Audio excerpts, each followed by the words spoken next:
इस वीडियो को लाइक करें, हमारे चैनल को सब्सक्राइब करें, बेल आइकन जरूर प्रेस करें हमारी न्यू वीडियो सबसे पहले देखने के लिए। गुड मॉर्निंग फ्रेंड्स, मैं doctor VK Mishra from guest to labour hospital Swaroopnagar Kanpur. आज मैं बात करूंगा आपके मूड स्विंग्स के बारे में। जो मूड स्विंग्स है दे आर वेरी कॉमन। बिना किसी रीजन के आपका जो मूड है कभी अपबीट होता है, कभी आपको लगता है कि मूड मेरा ठीक नहीं है, तो कभी आपका अपबीट हुआ, कभी आपका मूड डाउन हुआ और फिर अपबीट हो गया। तो ये इस तरह का जो मूड आपका होता रहता है, जो इस तरह का होता है जैसे एक किसी रोलर कोस्टर पर आप राइड कर रहे हैं कि जो इमोशनल रोलर कोस्टर है कि कभी आप ऊपर की तरफ हैं, कभी आप नीचे की तरफ हैं, कभी आप फिर ऊपर की तरफ हैं। ये जो इस तरह के जो चेंजेस होते हैं, क्या ये नॉर्मल हैं? क्या ये हर इंसान को होते हैं? जो आपको हो रहा है वो हर व्यक्ति को होता है? ये नॉर्मल है या नहीं है? मे भी शायद ये नॉर्मल है। अगर ये आपकी जो रोजमर्रा की लाइफ है उसमें कुछ इंटरफियर नहीं कर रहा है तो इसमें कोई प्रॉब्लम नहीं है। नाउ मेनी थिंग्स हमारा जो मूड है उसको अफेक्ट करती है, ये बिल्कुल सही है। जो पूरे दिन हमारा मूड ऊपर नीचे होता है ये बात सही है। ये बात सही है कि most of the people during early morning या आफ्टरनून सबसे ज्यादा एनर्जेटिक एंड अपबीट महसूस करते हैं।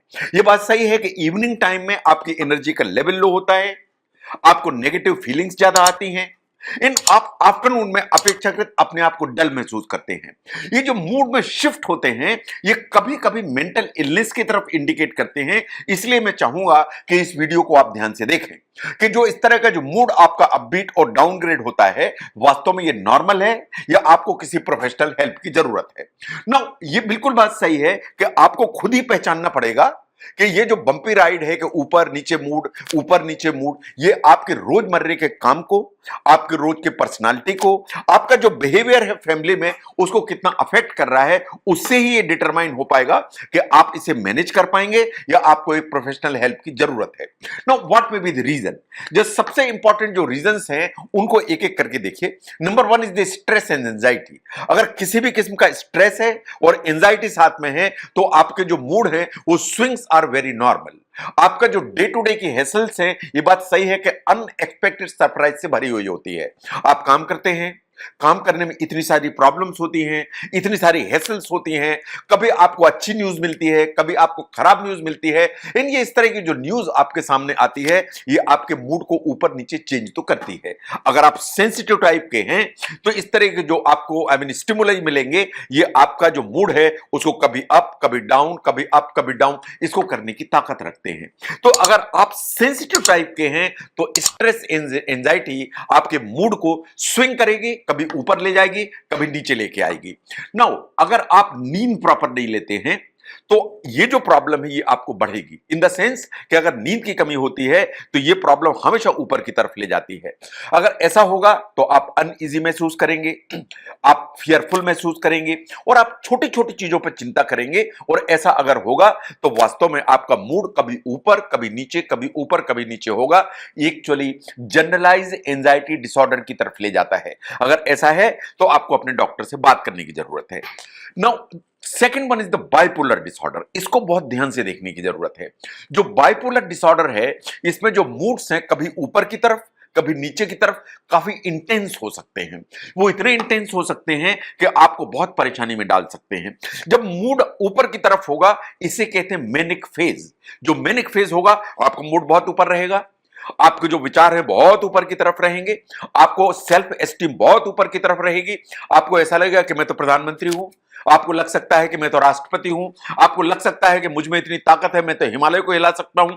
जो मैनिक फेज है वो वास्तव में आपकी जो सेल्फ एस्टीम को अनयूजुअली पैथोलॉजिकली ऊपर की तरफ करके आपको बहुत उस तरह का बना देता है जो आप नहीं हैं। वैसे ही जब आपको नीचे की तरफ आप जाते हैं तो आपको डिप्रेसिव फेज में ले जाता है और वो डिप्रेसिव फेज में इतना ज्यादा ले जाता है कि आप कमरे से निकलना नहीं चाहते, आपको अंधेरा पसंद होने लगता है, आप किसी से बात नहीं करना चाहते हैं और आपको वर्थलेस फीलिंग आती है कि मैं किसी काम का हूं नहीं और मुझसे कुछ नहीं हो पाएगा। ये ट्रीटेबल मेंटल इश्यू है। अगर इस तरह की कोई प्रॉब्लम है तो आपको डॉक्टर को दिखाने की जरूरत है। और ऐसा नहीं है कि अनकॉमन है। जो स्टडीज हैं वो ऐसा मानती हैं कि almost 3% American adult bipolar disorder से सफर करते हैं। तो अगर ऐसा है तो अपने डॉक्टर को दिखाइए। Now look at the depression. जहां तक डिप्रेशन का सवाल है, डिप्रेशन में ऐसा नहीं है कि दिमाग में या मन में सिर्फ उदासी होती है।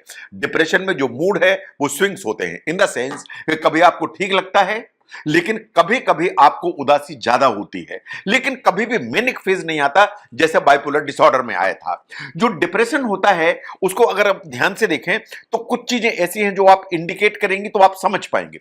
नंबर वन, नींद आने में यूजुअली प्रॉब्लम नहीं होती है, लेकिन एक बार नींद सवेरे 3 बजे 4 बजे खुली तो फिर दोबारा नहीं लगती है। नंबर टू, जो सवेरे का समय होता है यानी 8 9 10 11 12, तब तक आपका जो मन है वो बहुत डल रहता है, आप अपने आप को ठीक महसूस नहीं करते हैं। बट आफ्टरनून इवनिंग की तरफ आपको चीयरफुलनेस लगने लगती है एंड आपको लगता है कि मन अब मेरा ठीक है। ये हल्के हल्के डिप्रेशन के संकेत हैं जो आपको समझने की जरूरत है, और अगर ऐसा है तो आपको एक डॉक्टर को दिखाने की जरूरत है। Next one is the border line personality disorder. ये बहुत लोगों को होता है, लेकिन बहुत लोग इसको मान के चलते हैं कि मैं तो ऐसा ही हूं और उसको नजरअंदाज करते हैं, लेकिन इसको ध्यान देने की जरूरत है। ये बिल्कुल इसका कैरेक्टर है कि सडन जो इंटेंस शिफ्ट मूड में होगी कि सडनली मूड एकदम सही हो गया, सडनली गड़बड़ हो गया, सडनली एकदम जो ना अपबीट हो गया। जो मूड है आपका एंग्सस से लेके एंग्री तक होता रहता है, डिप्रेस से लेके एंग्शियस तक होता रहता है, लेकिन इसमें जो ऊपर की तरफ मूड जाता है वो कभी भी इतना नहीं होगा जितना बाइपोलर डिसऑर्डर में जाता है कि आप अपने आप को प्रधानमंत्री समझने लगे, या अपने आप को राष्ट्रपति समझने लगे, या आप अपने आप को जो इतना पहलवान समझने लगे तो मैं तो कुछ भी कर सकता हूं।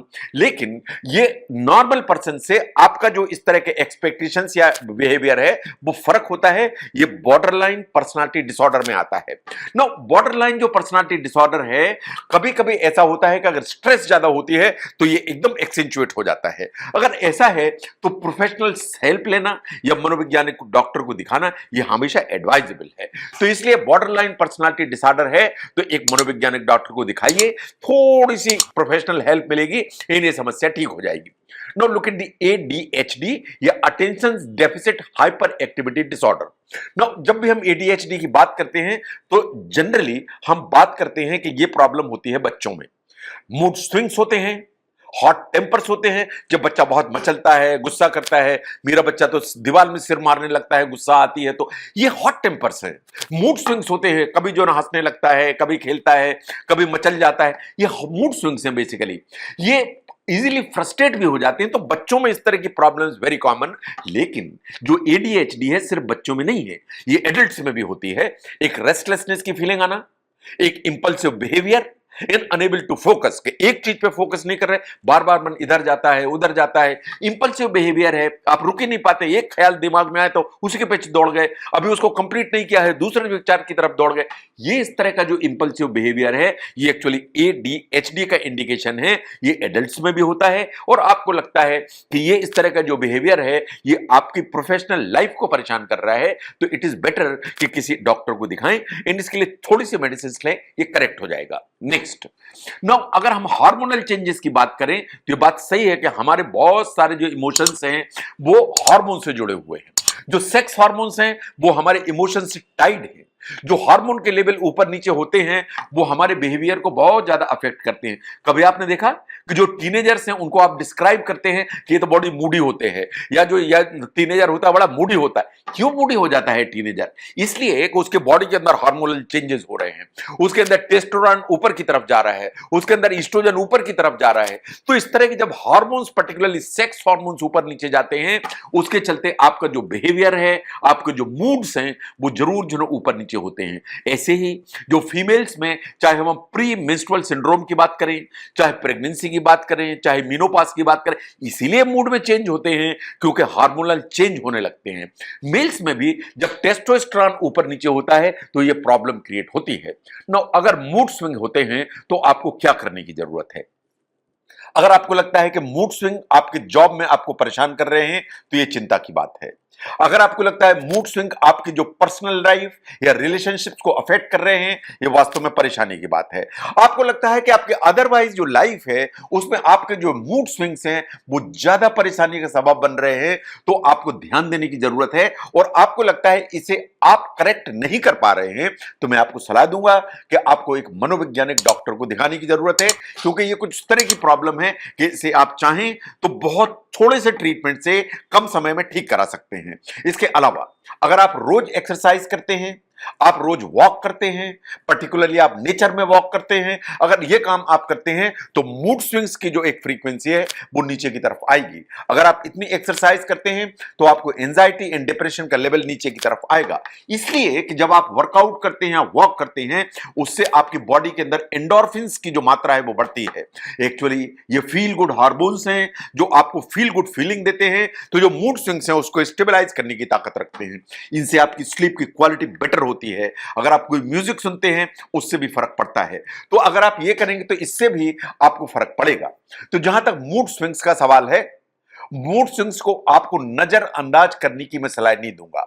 आपको लगता है कि मूड स्विंग्स आपके जॉब में परेशानी कर रहे हैं, आपके रिलेशनशिप्स में परेशानी कर रहे हैं, तो ध्यान से देखिए कि कहीं स्ट्रेस या एंजाइटी तो नहीं है जो इसके लिए जिम्मेदार है। कहीं ऐसा तो नहीं है कि बाइपोलर डिसऑर्डर का इशू है जो दिक्कत कर रहा है। कहीं ऐसा तो नहीं है कि एडीएचडी या हार्मोनल प्रॉब्लम्स हैं। तो इसको उस स्पेक्ट्रम देखने की जरूरत है कि जो मूड स्विंग्स हैं कभी कभी छोटी छोटी बीमारियों का संकेत होते हैं, और एक बार एक मनोवैज्ञानिक डॉक्टर को दिखाएं, इनको करेक्ट कराएं, तो जीवन बहुत अच्छा आपको समझ में आएगा। तो जो मूड स्विंग्स हैं उनको समझने में अगर ये वीडियो हेल्प करता है तो जरूर शेयर करें।